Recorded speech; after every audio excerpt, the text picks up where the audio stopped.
క్రీస్తునందు ప్రియమైన ఈ ప్రత్యేకమైన సమయంలో ఆదివారపు సమయాన దేవుని దివ్యమైన వాక్కులు వినడం కోసం ఆశతో ఎదురు చూస్తున్నటువంటి మీకు అందరికీ కూడా ప్రభుపక్షంగా నా వందనములు తెలియజేస్తూ ఉన్నాను. పరిచర్యలో కూడా మీరు సహకారులుగా ఉంటూ ఉన్నారు. అందును బట్టి కూడా నేను కృతజ్ఞతలు మీకు తెలియజేస్తూ ఈ చదువుకున్నటువంటి వాక్య భాగం నుంచి ప్రకటన గ్రంథము 3వ అధ్యాయము 15వ వచనాన్ని మనము గమనించాం. ఇంతకుముందు దాదాపుగా కరోనా టైంకు ముందు మనము దాదాపుగా 3వ అధ్యాయం వరకు వచనము వెంబడి వచనాన్ని ధ్యానం చేశాం. ఎంతోమంది వాటిని రాసి పెట్టుకుని ఉండొచ్చు. వాటన్నిటిని నేను చెప్పమని ప్రశ్నించడం లేదు, కానీ ఈ చదువుకున్న భాగం నుంచి ఈరోజు కొన్ని విషయాలను మనము జ్ఞాపకం చేసుకుందాం. ప్రకటన గ్రంథము 3వ అధ్యాయము 15వ వచనాన్ని మనము గమనించినట్లయితే ప్రాముఖ్యంగా 16వ వచనం, నీవు వెచ్చగానైనను చల్లగానైనను ఉండక నులివెచ్చనగా ఉన్నావు గనుక నేను నిన్ను నా నోట నుండి ఉమ్మివేయను ఉద్దేశించుచున్నాను. లౌదోకియ అనే సంఘాన్ని గురించి ప్రభు తెలియజేస్తున్నటువంటి మాట.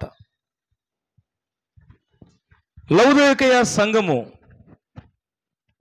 ఈ సంఘపు దూతకు ఇలాగూ రాయమని ప్రభు ఆనాడు భక్తుడైన యోహానుకు ఇచ్చినటువంటి దర్శనం. ప్రభునందు ప్రియులారా, ఆనాడు ఆ సంఘానికి ఎలాగైతే ఒక హెచ్చరిక,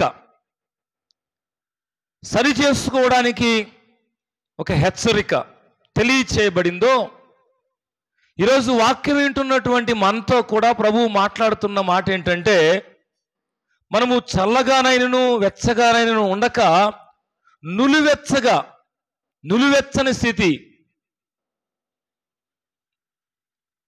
నులివెచ్చని స్థితి వద్దు అని ప్రభు కోరుతూ ఉన్నాడు.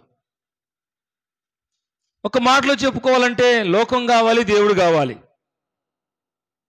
లోక ఆశలు ఉండాలి, దేవునికి సంబంధించినటువంటి కార్యక్రమాలలో పాల్గొనాలి, మందిరానికి రావాలి, మిగతా విషయాలు కూడా మన ఇష్టానుసారంగా జీవించాలి. నులివెచ్చని స్థితి వద్దు.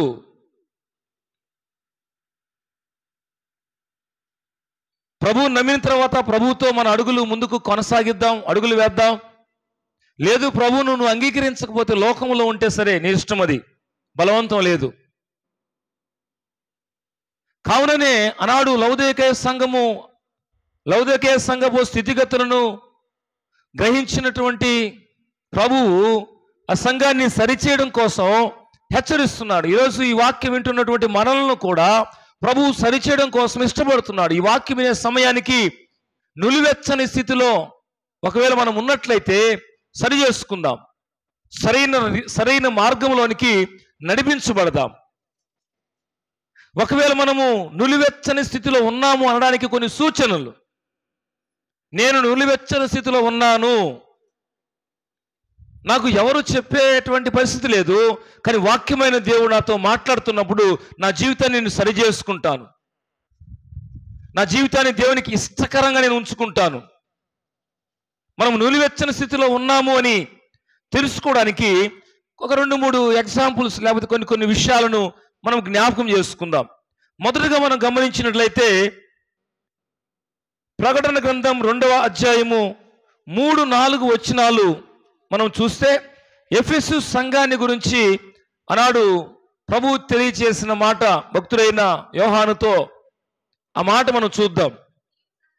నీవు సహనము కలిగి నా నామము నిమిత్తము భారము భరించి అలయలేదనియు నేను ఎరుగుదును. అయినను మొదట నీకుండిన ప్రేమను నీవు వదిలితివని నేను నీ మీద ఏం మోపవలసి ఉన్నది? తప్పు. ఏంటి తప్పేంటి? ఆ తప్పేంటి?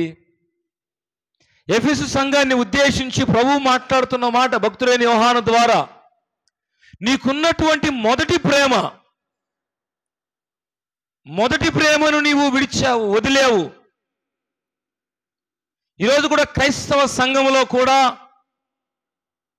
మొట్టమొదట ప్రభువును అంగీకరించినప్పుడు ఏది మనము చేయాలన్నా, ఏ తలంపు తలంచాలన్నా, ఏ కార్యక్రమం ఏర్పాటు చేసుకోవాలన్నా, ఏ ఆలోచన చేసినా మొదట ఇది చేయవచ్చా చేయకూడదా, సేవకుని అడుగుదాం మనము, లేకపోతే మనకంటే కొంత విశ్వాసంలో బలపడిన వారిని అడుగుదాము అనేటువంటి ఆలోచన ఉండేది.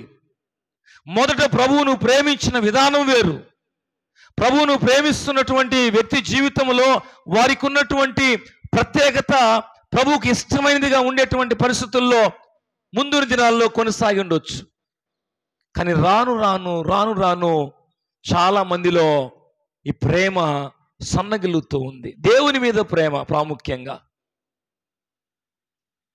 అందుకనే మొదట నీవు చక్కగానే మంచిగానే ఉన్నావు, ఎఫెసు సంఘమా నువ్వు మంచిగానే ఉన్నావు, కానీ నేను నీ మీద ఒక తప్పు ఒకటి మోపుతున్నాను. ఏంటంటే నీకు మొదట ఉన్నటువంటి దేవుని పట్ల విధేయత, ప్రేమ, లేకపోతే దేవుని పట్ల గౌరవము, దేవుని పట్ల నువ్వు ఇవ్వాల్సినటువంటి ప్రాధాన్యత ఇవ్వడం లేదు. దేవుని పట్ల కలిగి ప్రేమ లేకపోతే మన వ్యక్తిగతంగా కుటుంబాలలో భార్యాభర్తల మధ్యలో ఈ ప్రేమ ఎలా ఉంటుంది? ప్రేమ ఉండదు, కష్టము. ఈరోజు మనం కొన్ని సందర్భాలు, కొన్ని సంఘటనలు జరిగితే, అయ్యా సొంతం వాళ్ళకి తమ్ముడు, సొంతం వాళ్ళకి చెల్లెలు, సొంతం వాళ్ళకి మరి ఇలాగ రక్త సంబంధికులు వాళ్ళేంటి ఇలాగా గొడవలు పడుతున్నారు? రక్త సంబంధికులు కదా. నులివెచ్చని స్థితిలో ఉన్నవారు వారి కుటుంబ జీవితాల్లో, వ్యక్తిగతమైన జీవితాల్లో ప్రేమ అనేది ఉండదు. ప్రేమ అనేది ఏమాత్రము ఉండదు. ప్రార్థనకు వచ్చేవాళ్లే, మందిరంలో కూర్చునే వాళ్ళే, కాదనలేదు. మొదట నీకుండినటువంటి ప్రేమ అది తగ్గిపోతూ వస్తూ ఉంది. కారణం దేవుని పరిపూర్ణంగా నువ్వు ఇంకా ప్రేమించని కారణం చేత. కాబట్టి మొదటి మాట ఏంటంటే, ఈరోజు మనం ఒక తీర్మానంతో ఎక్కడి నుంచి వెళదాం. నేను నిలువెచ్చని స్థితిలో ఉన్నాను అనడానికి మనలో గనక సరైన ప్రేమ, ఆప్యాయతలు లేకపోతే మనము నిలువెచ్చని స్థితిలో ఉన్నాం. అటు చల్లగానైనను వెచ్చగానైనను ఉండిన మేలు, కానీ నిలువెచ్చని స్థితి అది ప్రమాదకరం. నాకు ప్రభువు కావాలి, పరలోకం కావాలి అనుకున్నప్పుడు ప్రభువునే నువ్వు వెంబడించాలి. నాకు ప్రభువు కావాలి, పరలోకం కావాలనుకొని లోకంతో నీవు స్నేహం చేసి ప్రేమకు బదులు కక్షలు, లేకపోతే ప్రేమకు బదులు అసూయ, ప్రేమకు బదులు మరొకటి నువ్వు కలిగి ఉంటే ఎలాగది క్రమము ప్రభువునందు ప్రియ సంగమా. కావున ఈ సమయమందు మనము గమనించాలి, ఎఫెసు సంఘాన్ని ప్రభు ఎంతగానో హెచ్చరిస్తూ ఉన్నాడు. మొదట నీకుండినటువంటి ప్రేమ లేదు. కావున మొదటి మాట మనము గమనిద్దాం, సంఘములో ఈ ప్రేమ అనేది చాలా ప్రాముఖ్యం.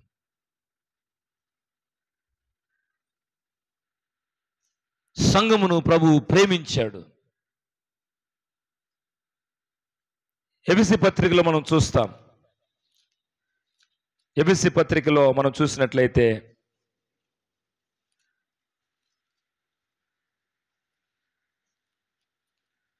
5వ అధ్యాయం 27వ వచనంలో, అటువలే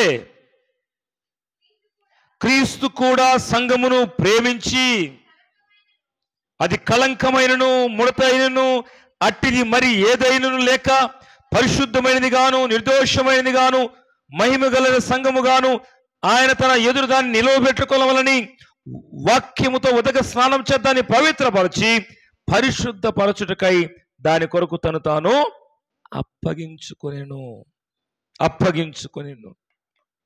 ప్రభువు మొదట మనల్ని ప్రేమించాడు. మనం ప్రభువును ప్రేమించవలసిన వారమై ఉన్నాం. ఇప్పుడు సంఘములో ఏముండాలి? ప్రేమ ఉండాలి. ప్రేమ ఉప్పొంగదు, త్వరగా కోపపడదు, అపకారం మనసులో ఉంచుకొనదు, డంబముగా ప్రవర్తింపదు.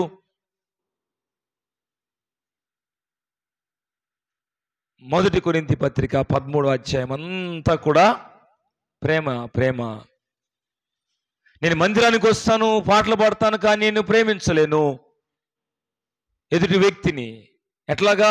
నాకంటే వాళ్ళు బాగా పాడతారా? ద్వేషం. నేను మందిరానికి వస్తాను, వాక్యం చెప్తాను, నాకంటే వాళ్ళు బాగా చదువుతారా? అసూయ. మందిరానికి వస్తాను, వాక్యం చెప్తాను, నాకంటే వాళ్ళు బాగా వాక్యము చెబితే కొంతమంది ఓర్చుకోలేరు. నాకంటే బాగా చెప్తారా వాళ్ళు? ఎవరి తలాంతు, ఎవరి నడిపింపు, ఎవరి పరిధి వారికి ఇస్తాడు ప్రభువు. ఎలాగ ఎక్కడ మనం వాడబడాలనో ఆ రీతిగా వాడబడతాం దేవుని మహిమార్థమై. అది ప్రాముఖ్యం. నన్ను వాడుకున్నాడు ప్రభువు, ఒక పాత్రగా వాడుకున్నాడు. ఆ తగ్గింపు ఉండాలి. ఎవరు చెప్పినా వాక్యమే. ప్రభు యొద్దకు కొన్ని ఆత్మలు వస్తాయి. ఎవరు పాడినా పాటే చక్కగా పాడడం ద్వారా ఒక ఆత్మ దేవుని వాక్యము పాటను విని దర్శించబడడం సంతోషం.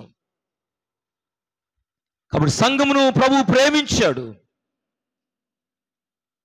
ప్రభు ప్రేమను కలిగి ఉన్నటువంటి సంఘము ఒకరికొకరు ఈ ప్రేమ కలిగి ఉండాలి. కొలతలు లేని ప్రేమతో ప్రభు ప్రేమించాడు. మనము స్వార్థం లేని ప్రేమతో ప్రేమ కలిగి ఉండాలి. ఈరోజు అనేక మందిలో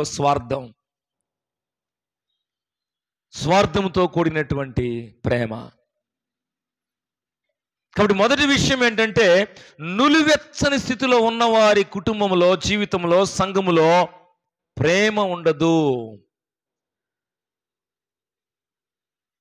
అక్రమము విస్తరించుట చేత ప్రేమ ఏమైపోద్ది? చల్లారిపోద్ది. అక్రమం అంటే క్రమము కానిది. ఏదో సమాజంలో క్రమము కనబడడం లేదు, కానీ సంఘములో క్రమం ఉండాలి. చాలా మంది బయట నుంచి మాట్లాడే వాళ్ళు ఎవరంటే, ఆ సంఘములో క్రమము లేదు. క్రమము లేదని మాట్లాడేటువంటి వ్యక్తి ఆమె ఎలాంటి క్రమము కలిగి ఉన్నారు? ప్రభు మాటలు ప్రకటిస్తున్నప్పుడు, ప్రభు మాటలు ఎవరికి అందించబడుతున్నాయో ఆ మాటలు నిజంగా ఎవరైతే భావిస్తారో, స్వీకరిస్తారో, వాళ్ళు ప్రభు ద్వారా నేర్చుకున్న క్రమాన్ని వారు పాటించాల్సింది, చాలా ప్రాముఖ్యంగా పాటించాల్సింది కదా, పాటించాలి కదా, అవసరం ఉంది కదా. నీవు ఒక సంఘమును క్రమము లేదని చెప్పగలుగుతున్నావంటే నీలో ఉన్నటువంటి క్రమం ఎలాగుంది? క్రమము లేదని నువ్వు మందిరానికి రాకుండా, క్రమము లేదని నువ్వు ఇతరులను తీర్పు తీరుస్తూ ఉంటే ఎంతవరకు అది క్రమము? ప్రభునందు వాక్యాన్ని వింటున్న సహోదరి సహోదరుడా, ప్రభువు మనకు నేర్పించిన క్రమమును నేర్చుకున్న వ్యక్తి అయితే క్రమమైనటువంటి సంఘ క్రమశిక్షణలో కొనసాగుతారు. కాబట్టి మొదటి మాట, నులువెచ్చని స్థితిలో ఉన్నవారు, వారి జీవితంలో మొదటి ప్రేమ ఉండదు. మొదట బాగా ఉంటాయి, బాగానే. కొన్నిసార్లు స్నేహితులైనా, భార్యాభర్తలైనా, ఎవరైతే కుటుంబాల మధ్యలో పరిచయాలు ఏర్పడినప్పుడు మొదట ఇచ్చి పుచ్చుకునే విషయంలో, మాట్లాడుకునే విషయంలో బాగుండదు. కొన్నిసార్లు కొంచెం పెరిగిందనుకో, అదేమైపోద్ది? ప్రేమ ఇంకొంచెం పెరగాల్సింది పోయి విషంగా మారిపోద్ది. ఇది చాలా కుటుంబాల్లో కూడా యవనస్తులు ఆకర్షణలతో కూడిన ప్రేమలు కలిగి ఉన్నారు. ఆకర్షణలతో కూడిన ప్రేమ. కానీ ప్రభు మనల్ని ప్రేమించాడు. ఆయన మన మీద ఉన్నటువంటి దోషమును తీసివేయడానికి, మనల్ని పవిత్రపరచడానికి, ఆయన ఎదుట మనం నిలువబడ్డానికి, మనల్ని పరిశుద్ధపరచడానికి పరిపూర్ణమైనటువంటి ప్రేమను మన కోసం ఆయన ప్రేమించాడు. ఆ ప్రేమే విలువైనటువంటి సిలువ త్యాగం. కాబట్టి నులువెచ్చని స్థితిలో ఉన్న వారి జీవితాలలో మొదటి ప్రేమ ఉండదు. ఆ ప్రేమలో వ్యత్యాసం వస్తుంది. రెండో విషయాన్ని గమనిద్దాం ప్రభువునందు ప్రియులారా. రోమా పత్రిక 8వ అధ్యాయము 5 నుంచి 8 వచనాలు, 5, 6, 7, 8 వచనాలు మనం చదువుదాం. అందరూ తీశారా? చూడండి. ఒకరు తీసిన తర్వాత చదివితే కొంతమంది మిస్ అవుతా ఉంటారు. అందరూ చూడండి. రోమా పత్రిక 8వ అధ్యాయము 5 నుంచి 8 వచనాలు చదువుదాం. శరీరానుసారులు శరీర విషయముల మీద మనసునుంతురు, ఆత్మానుసారులు ఆత్మ విషయముల మీద మనసునుంతురు. శరీరానుసారమైన మనసు మరణము, ఆత్మానుసారమైన మనసు జీవమును సమాధానమునై ఉన్నది. చాలు మళ్ళీ చదువుదాం. ఇక్కడ 2 గుంపులు కనిపిస్తున్నాయి. ఒకటి శరీరానుసారులు, 2 ఆత్మానుసారులు. శరీరానుసారులు శరీరాశల మీద మనసు ఉంచుతారు, ఆత్మానుసారులు ఆత్మ సంబంధమైన వాటి మీద మనసు ఉంచుతారు. ఈరోజు రెండోది ఏంటంటే, దేవునిపై ఆసక్తి కాక లోక ఆశలు కలిగి ఉండేవారు నులివెచ్చని స్థితిలో ఉన్నారు. ఈరోజు ఆదివారము దేవుని మందిరానికి వెళ్ళాలి, దేవుని మందిరంలో వినిపించబడుతున్న మాట ద్వారా మన ఆత్మ బలపరచబడాలని ఆసక్తి ఉన్న వాళ్ళు, ఎన్నో రకాలైన బయట ఆశలు ఉన్నా, ఆలోచనలు ఉన్నా, వారు దేవుని మందిరము వైపునే, ఆత్మానుసారులైతే దేవుని మందిరంలోనే ఉండడానికి ఇష్టపడతారు. శరీరానుసారులు ఏం చేస్తారు? వెళ్ళకపోయినా ఏం పర్వాలేదులే, భౌతిక సంబంధంగా కొంత లాభం ఉంది మనకి. శరీరానుసారమైన మనస్సు అది మరణము, ఆత్మానుసారమైన మనస్సు జీవమును సమాధానమై ఉన్నది. దేవుని మందిరంకి వచ్చి కూర్చొని వాక్యం వింటే నీవు ఎట్టి అసమాధానముతో నీ కుటుంబంలో ఆ వారమంతా ఉన్నా, లేకపోతే ఆ రోజు ఉన్నా, దేవుని మందిరంలో వినిపించబడే మాట ద్వారా మన కుటుంబాలకు, హృదయానికి నెమ్మది వస్తుంది. అందుకని నులివెచ్చని స్థితిలో ఉన్న వాళ్ళు ఏదన్నా అసమాధాన పరిస్థితి జరిగితే ఎక్కడికో వెళ్ళి కూర్చుంటారు, ఏదో చూడడానికి, లేకపోతే ఏదో వినడానికి, లేకపోతే మనశ్శాంతి కోసం ఎక్కడికో వెళ్ళి కూర్చుంటారు. ఎక్కడ కూడా ఏ నెమ్మది మనకు రాదు. ఆ ఉన్నంత వరకు ఏదో ఆలోచనలు మారుతాయి. మళ్ళీ ఇంటికి వచ్చిన తర్వాత ఆ సమస్యగానే ఉంటే మళ్ళీ మామూలు మొదటికి వస్తుంది. నులివెచ్చని స్థితిలో ఉండేవాళ్ళు దేవుని పైన ఆసక్తిని ప్రభునందు పిల్లారా వారు కలిగి ఉండరు. నులివెచ్చని స్థితిలో ఉన్న వాళ్ళు ఆసక్తి అంతా కూడా లోకం పైన ఉంటుంది. ఇందాక చదివిన తర్వాత వచ్చిన చదువుదాం. ఏలయనగా శరీరానుసారమైన మనసు దేవునికి విరోధమై ఉన్నది, అది దేవుని ధర్మశాస్త్రమునకు లోబడదు, ఏమాత్రమును లోబడనేరదు. కాగా శరీర స్వభావం గలవారు దేవుని సంతోషపరచనేరరు. చాలు. అంటే ఎవరైతే శరీర సంబంధమైన ఆశలు, ఆలోచనలు ఉన్నాయో వాళ్ళు నులివెచ్చని స్థితిలో ఉన్నారు. శరీరానుసారమైన మనస్సు కలిగిన వాళ్ళు దేవుణ్ణి సంతోషపరచలేరు. దేవుని సంతోషపరచాలంటే ఆత్మానుసారమైన మనస్సు మనకు ఉండాలి. ఆత్మ సంబంధమైన విషయాల పట్ల ఆసక్తి ఉండాలి. ఆత్మ సంబంధమైనటువంటి విషయాలకు మనము సహకరించాలి. ఆత్మ సంబంధమైన విషయాలకు మనము పురికొల్పుతూ, ప్రోత్సహిస్తూ, ప్రత్యక్షంగానో పరోక్షంగానో మనము ఆ విషయాల కోసము ముందుకు సాగాలి మనం. కావున ప్రభువునందు పిల్లారా, నులివెచ్చని స్థితిలో ఉన్న వాళ్ళు శరీరానుసారంగానే ఆలోచన చేస్తారు. ఆదివారమా అయితే కానీ ఏమి పోయేవాళ్ళు పోతారులే ప్రార్థనకి, మనకెందుకు? విన్నోళ్ళు ఏమన్నా బాగున్నారా? రకరకాలైన క్వశ్చన్లు. కొంతమంది వాళ్ళు బాగుండరు, బాగుండే వాళ్ళని బాగుండని ఎవరన్నట్లుగా ఉంటుంది. ఇలాంటి మాటలు మాట్లాడితే తర్వాత వాళ్ళు ఏమంటారు? వచ్చి నువ్వు రాలేదు కదా, నీకెందుకు మా గురించి అంటారు. ఇంకా సమస్య స్టార్ట్ అవుద్ది. తర్వాత అక్కడ తిరిగి ఎక్కడికి ఒక సమస్య సంఘం కాడికి వస్తుంది. సంఘం కాడికి వచ్చి ఏం బలి ఉంది ఆ సంఘము? అవసరమా మనకి? ఎవరు ఆత్మ సంబంధమైన జీవితం వారు అభివృద్ధి పరుచుకోవాలంటే, ఆత్మలో బలపడాలంటే, దేవుని మందిరానికి ఆసక్తితో రావాలి, ఆశతో వాక్యం వినాలి, ఆత్మీయత పెంచుకోవాలి. ఆసక్తితో రాకపోతే నీకు ఆశ ఉండదు. వస్తావు, ఎటు అటు చూస్తూ ఉంటావు అంతే. అటు ఇటు చూసేటువంటి, అటు ఇటు తిరిగేటువంటి మనసు అది శరీరానుసారమైన మనసు, సాతానుడి మనసు. అది నువ్వు వచ్చి ఎందుకంటే వాక్యం వినడం కోసం మాత్రమే. వాక్యం వినడం ద్వారా నీ ఆత్మ సంబంధమైన జీవితంలో ఇంకా ఏవైనా తీసివేసుకో, ఇంకా ఏమైనా పొందుకోవాల్సి వస్తే అవి పొందుకోవాలి. ఒకవేళ శరీరానుసారమైన మనసు ఉన్నప్పుడు నీవు సరిగా వాక్యం వినలేవు. కావున మొదటి మాట గమనించాం, నులివెచ్చని స్థితిలో నేను ఉన్నానా లేదా అని తెలుసుకోవాలంటే నులివెచ్చని స్థితిలో ఉన్నవారికి మొదటి ప్రేమ ఉండదు. ప్రేమలో సరైనటువంటి అస్థితిగతులు ఉండవు, తేడాలు ఉంటాయి. ప్రేమలో పక్షపాతంతో కూడిన ప్రేమలో. ప్రభు ప్రేమ స్వార్థం లేనిది.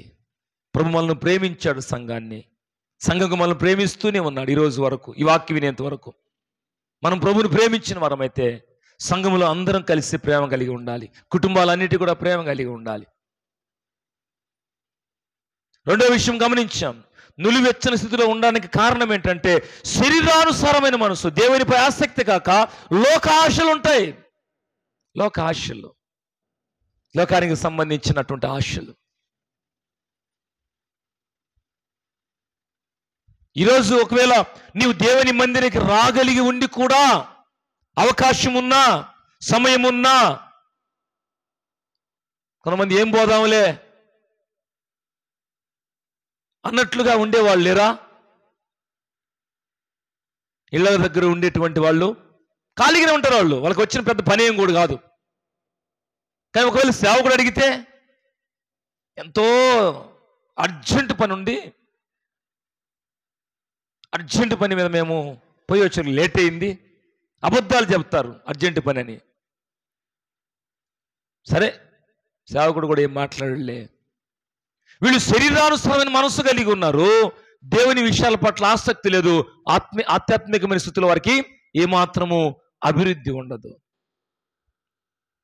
దేవుని మందిరానికి వచ్చిన తర్వాత, ఆసక్తితో దేవుని సన్నిధిలో కూర్చున్న తర్వాత, ఆశతో దేవుని మాట విన్న తర్వాత ఆత్మ సంబంధమైన జీవితము మరి ఎంతో మెరుగవుతుంది. ఆత్మ సంబంధమైన జీవితాన్ని బలపరుచుకుంటా. ఆత్మానుసారులు ఆత్మ సంబంధమైన విషయాల మీద మనసు ఉంచుతారు. ఎక్కడో నీ మనసు ఉంది, ఎక్కడ నీ శరీరం ఉంది. అర్థం మందిరంకి వచ్చి నువ్వు వింటున్న ప్రియ సహోదరి సహోదరు, అలాంటి స్థితిలో నీవు ఉన్నావేమో. ఇప్పుడు నీ మనసు ఎక్కడో ఉంది, నీ శరీరం మాత్రం ఎక్కడుంటే సరిపోదు. ఎందుకోసం వచ్చి ఇక్కడ కూర్చున్నావో, ఎందుకోసం ఈ వాక్యం వింటున్నావో, నీ మనసు దేవుని మాట మీద ఉంచు. గాయపడిన మనసు నెమ్మది పొందుతుంది. వేదనకరమైన స్థితి నుంచి నీ దేవుడు నిన్ను బయటికి తీసుకుని వస్తాడు, నెమ్మదిస్తాడు. కాబట్టి రెండవ మాట కూడా నేను ముగిస్తున్నాను. మొదటిది గమనించాము, నులివెచ్చని స్థితిలో ఉన్న వారి జీవితంలో మొదటి ప్రేమను కోల్పోతారు. రెండవది, దేవుని పైన ఆసక్తి కాక లోక ఆశలు వాళ్ళకు ఉంటాయి. లోక ఆశలు ఉంటాయి. లోక ఆశలు చాలా ఉన్నాయి కదా. ఏంటి లోక ఆశలు? శరీరాశ, నేత్రాశ, జీవడమ్మము. వాటన్నిటిని గురించి వివరించడానికి సమయం లేదులే, మనకు అర్థమవుతుంది. లోక ఆశలు.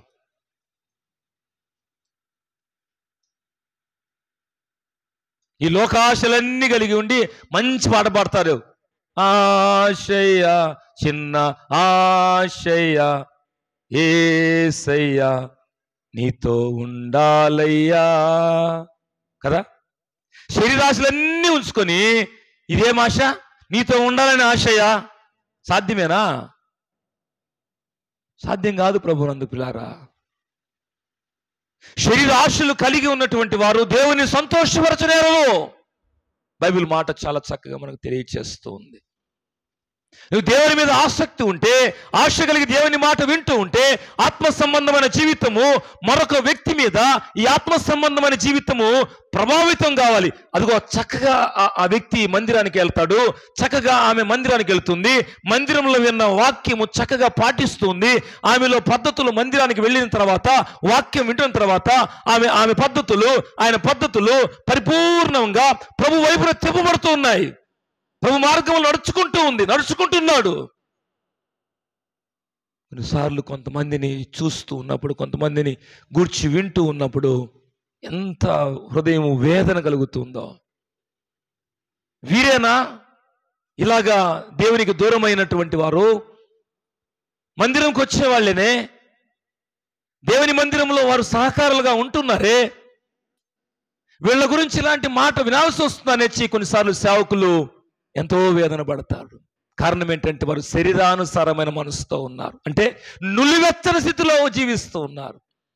నువ్వు నిలువెచ్చని స్థితిలో ఉండి పాట పాడిన, బైబిల్ చదివిన, వాక్యం చెప్పిన, మరొకటి సంఘ పరిచయం చేసిన, క్రైస్తవుడుగా పిలువబడిన వ్యర్థము. ప్రభును సంతోషపరచలేం మనం. ప్రభును సంతోషపరచాలంటే ఆత్మానుసారమైన మనసు కావాలి. మూడో విషయాన్ని జ్ఞాపకం చేసుకుందాం. 2 విషయాలు గమనించాం.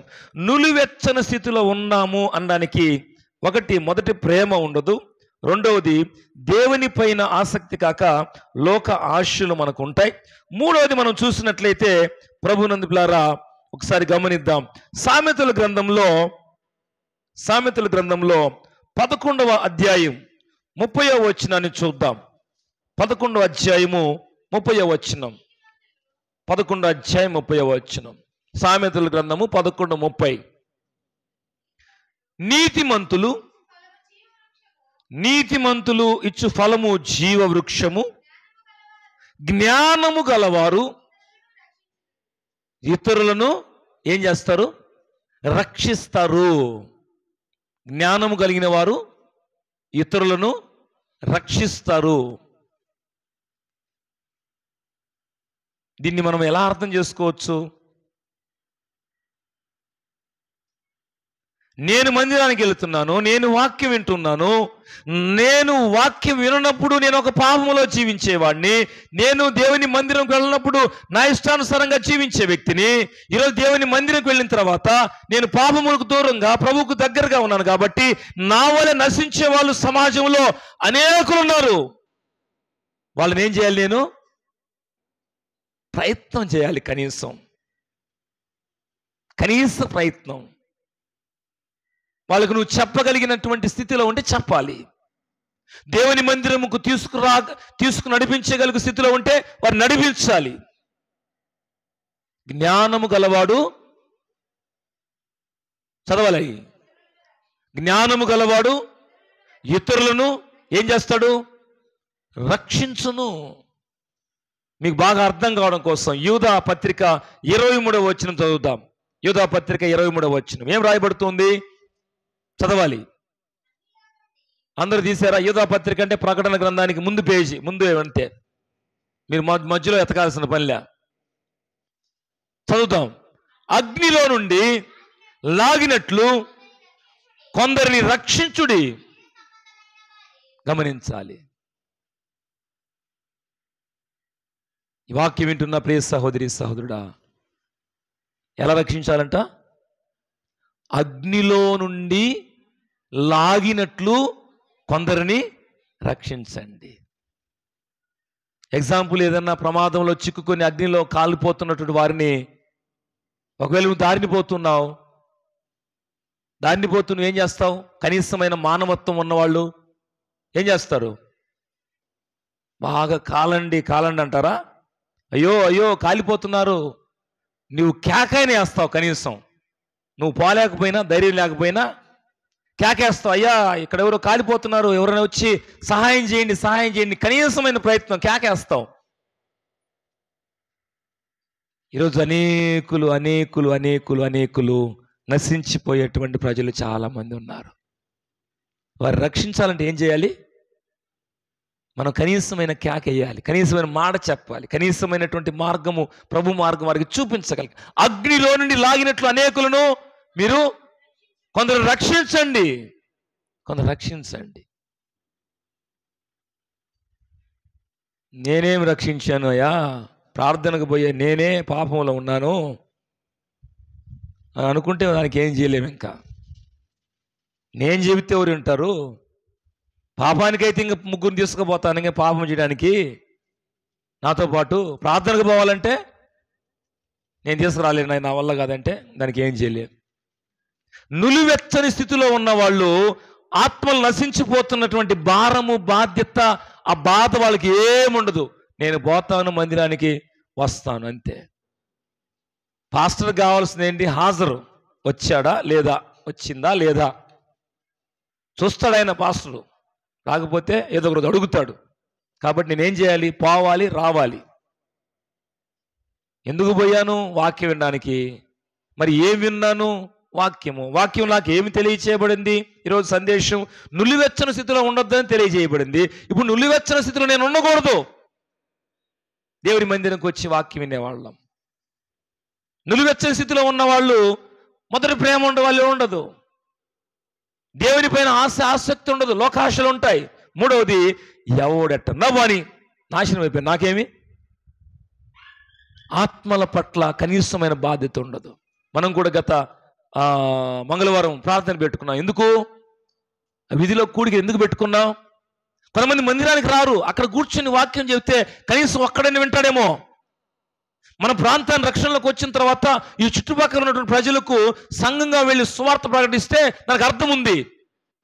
ఒకవేళ మనమే సంఘము, సమాజంలో ఉన్నటువంటి మరి సంఘం, మందిరంకి వచ్చేటువంటి సంఘంలోనే కొంతమంది మార్పు లేకుండా ఉన్నారనుకో, మనం వెళ్ళి మైక్ తీసుకొని బలంగా చెప్పామనుకో, ముందు మీ ప్రజలను వాళ్ళని సరి చేసుకో, అదిగో ఆయన ఇలా ఉన్నాడు, ఆమె ఇలా ఉంది అడగరా వాళ్ళు? అదిగో ఆయన ఇలాగ తిరుగుతున్నాడు, ఆమె ఇలాగ తిరుగుతుంది, ఆయన ఇలా వెళుతున్నాడు, ఆమె ఇలాగ మాట్లాడుతూ ఉంది అడగరా వాళ్ళు? తాగేవాడు తాగితే, తిరిగేవాడు తిరుగుతూ ఉంటే ఇతరులను ఎలా రక్షించడానికి మనము మనసు కలిగి ఉంటాం? కారణం ఏంటంటే నులివెచ్చని స్థితిలో ఉన్నారు వీళ్ళు. ఎవడు ఎట్టన్నా పోని, నా జీవితం నాది, పాపం చేస్తాను, ఎక్కడికి పోతాను, ఏం చేస్తాను, నాకెందుకు, ఎవరికెందుకు, వాళ్ళకెందుకు, నేనైతే మందిరానికి పోతాను ఆదివారం. గమనిద్దాం ప్రభునందులారా, ఈరోజు అనేక మంది నులివెచ్చని స్థితిలో ఉన్నవాళ్ళు, నశించే ఆత్మలు చాలా ఉన్నాయి. భక్తుడు పాట రాశాడు కదా, నా పేరే తెలియని జనులు ఎందరు ఉన్నారు, నా ప్రేమను వారికి ప్రకటింప కొందరే ఉన్నారు, ఎవరైనా మీలో ఒకరైనా, ఎవరైనా మీలో ఎవరైనా వెళతారా, నా ప్రేమను చెబుతారా, వెళతారా, నా ప్రేమను చెబుతారా, నా పేరే తెలియని జనులు ఎందరో ఉన్నారు. ఇంకా చాలా బాగుంటుంది ఆ పాట. పాట ఉద్దేశం ఏంటంటే, ఇంకా అనేక మంది తెలియని వాళ్ళు ఉన్నారు, మీలో ఎవరైనా పోయి వాళ్ళకి నా గురించి చెప్పండి అని ప్రభువు చెప్పినట్లుగా ఒక భక్తుడు పాట రాశాడు. ప్రభు అదే కదా చెప్పింది. ఏమని చెప్పాడు? సర్వసృష్టికి వెళ్ళి సర్వసృష్టికి సువార్తను ప్రకటించండి. మన ఇష్టానుసారమైన మన మాటలు చెప్పుకుంటూ ఉంటాం, కొంతమంది మన డబ్బా కొట్టుకుంటూ ఉంటాం. యేసయ్యని గురించి చెప్పండి. యేసయ్య ఎందుకు వచ్చాడు లోకానికి, ఆయన ఎలాగ మన కోసం పరలోక రాజ్యం సిద్ధపరిచాడు, ప్రభువులో ఉంటే ప్రయోజనం ఏంటి, ఇది మనం చెప్పాలి. నులివెచ్చని స్థితిలో ఉన్న వాళ్ళు, వీళ్ళకి ఆలోచనే ఉండదు. తిన్నామా, మళ్ళా మధ్యాహ్నం తిన్నామా, రాత్రికి పండుకున్నామా, మళ్ళీ ఉదయాన్నే లేసామా, మనం మళ్ళా తిన్నామా, ఇదే పరిస్థితి. తిన్నాము, తిరుగుతున్నాము, పండుకుంటున్నాం. నశించేవాళ్ళు అనేకులు ఉన్నారు. నులివెచ్చని స్థితిలో ఉన్న వాళ్ళకి ఏం అర్థం కాదు. ఇప్పుడు మళ్ళీ సామెతల గ్రంథము తర్వాత యోధా గ్రంథం రెండు చదవండి, ఇప్పుడు మనకు అర్థవంతంగా ఉంటుంది. సామెతల గ్రంథం మొదటి చదివాం కదా, ఇంకెక్కడుందయ్యా మాకు? 11 అధ్యాయం 30 వచనం. తిప్పేస్తున్న పేజీలు అంటారా? నీతిమంతులు ఇచ్చు ఫలము జీవవృక్షము, జ్ఞానము గలవారు ఏం చేస్తారు? జ్ఞానం గలవారు ఇతరులంటే ఎవరికి ప్రభువు తెలియదో వాళ్ళని రక్షించడం కోసం ప్రయత్నం చేస్తారు. ఒకవేళ ప్రభువుని తెలిసిన ఆచారంగా జీవిస్తూ ఉంటే వాళ్ళను క్రమపరుస్తారు. జ్ఞానము కలిగిన వారు ఇతరులను రక్షించును. ఇప్పుడు యూదా పత్రిక ఏం చదివాం? అగ్నిలో నుండి లాగినట్లు కొందరిని రక్షించండి. అందరిని రక్షించలేకపోయినా మన చుట్టుపక్కల కొందరినైనా రక్షించండి. కాబట్టి 3 నులివెచ్చని స్థితిలో ఉన్నటువంటి సంఘము దేవుని ప్రేమను కలిగి ఉండదు. 2వది దేవుని పైన ఆసక్తి కలిగి ఉండదు. 3వది ఆత్మల పట్ల వారిని రక్షించాలనేటువంటి తలంపు కలిగి ఉండదు. 3 విషయాలు. మరొక వచనాన్ని మనము చదువుకుందాం. నులివెచ్చని స్థితిలో ఉన్నటువంటి వారు రోమాపత్రిక 10వ అధ్యాయం 17వ వచనం. చివరిగా నేను చదివి ముగిస్తాను. చివరిగా ఈ మాట వినేసి మనం ముగించుకుందాం. నులివెచ్చని స్థితిలో ఉన్నవారు దేవుని ప్రేమ నుంచి వారు మొదటి ప్రేమను కోల్పోతారు. 2వది దేవుని పైన ఆసక్తి కాక లోక ఆశలు కలిగి ఉంటారు.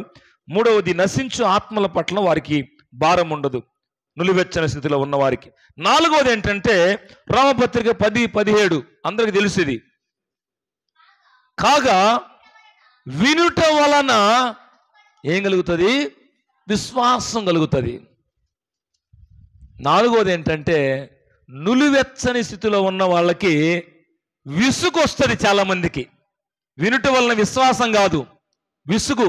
ఎప్పుడెప్పుడు అయిపోద్దా, ఎప్పుడెప్పుడు పోయి టీవీ పెట్టుకుందామా, ఎప్పుడెప్పుడు పోయి అక్కడ కూర్చుందామా, ఎప్పుడెప్పుడు పోయి ఇంకొక పని చేద్దామా. వినుట వలన ఏం కలగాలి? వినుట వలన విశ్వాసం కలగాలి. నులివెచ్చని స్థితిలో ఉండే వాళ్ళకి విసుగు వస్తుంది. విసుగు ప్రతిదానికి విసుగే. ఏం ప్రార్థన, ఎప్పుడు ప్రార్థన అంటా ఉంటాడు. ఏం ప్రార్థనలు ఎందుకు పెడుతున్నారు?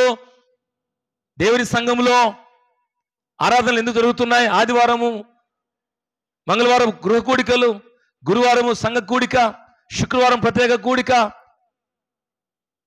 రెండవ శనివారం సిద్ధపాటు కూడిక, ఇంకా రెండవ సోమవారం స్త్రీల కూడిక. ఏం జరుగుతున్నాయి?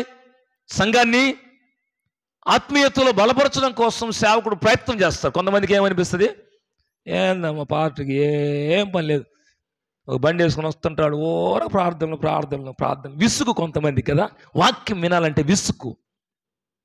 లోక వార్తలు వింటానే ఉంటావే నువ్వు, రోజు వింటానే ఉంటావే. రోజు వారంలో 2 సార్లు 3 సార్లు 4 సార్లు 1 గంట సమయం దేవుని వాక్యం వినాలంటే చాలా మందికి విసుగు. వీళ్ళకు నులివెచ్చని స్థితిలో ఉన్న వాళ్ళకి వాక్యం అంటే విసుగు అనిపిస్తుంది. నులివెచ్చని స్థితిలో ఉన్నారు వీళ్ళు.